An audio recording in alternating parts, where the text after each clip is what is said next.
Hello everyone! Narito na naman ako para magbigay sa inyo ng konting kaalaman tungkol sa mga bawal nating gawin para hindi tayo ma-restrict or magkaroon ng violation. Ito ay tungkol pa rin sa mga bawal na ilalagay sa ating mga caption, sa ating mga ina-upload na mga videos. So, ito naman ay narinig ko lang sa dalawang content creator na nagsabi ng ganitong mga bawal. So, idagdag na lang natin ito sa mga sinabi ko pa nung una. Number 1, ito ay ihaw. O, hindi ba mahilig tayo mag-ihaw? Hindi natin alam na minsan nakakapaglagay tayo ng caption sa ating ina-upload na videos. So, yun pala ay may masamang kahulugan sa ibang lengguwahe, sa ibang bansa. O, dito na rin sa atin, kahit na sa mga Bisayang word, sa mga salitang Bisaya, may mga ibang kahulugan din yan na medyo hindi maganda. Kaya, iwasan na natin yan salitang ihaw. Ang isa pa ay kapa.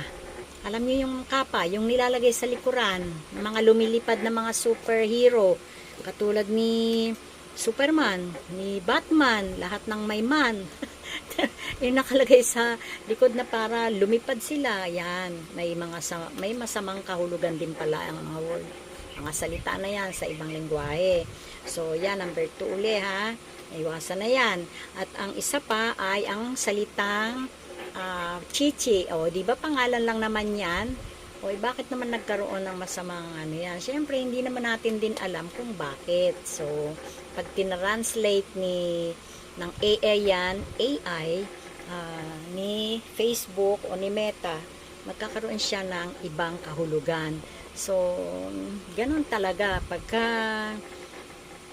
in-AI, ay wala tayong magagawa. Kaya hanggat maaari, iwasan na lang natin gumamit ng mga caption na maaaring magkaroon tayo ng restriction or violation.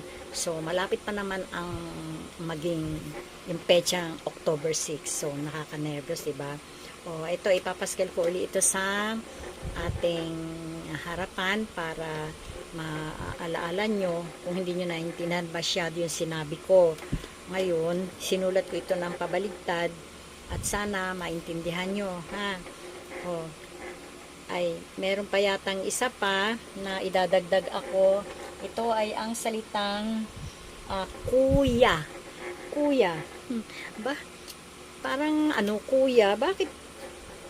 Meron akong ginagamit na salitang kuya. Tinatawag na kuya dito sa ating pagbibideo, sa pag-message sa mga comment. Ay sana naman ay hindi iyon mapansinin ni Meta. So, ipapaskal ko na mga anak Ito na Nakikita nyo ba? Yan. Yan Okay? Okay na ba? Mamaya pipicturean ko yan. Okay na? Bye. Sana naintindihan nyo Iwasan nyo nang magsulat niyan sa caption. Pero pwede naman yata yang banggitin. Pwedeng banggitin, pero huwag lang isusulat. Okay? Okay, bye!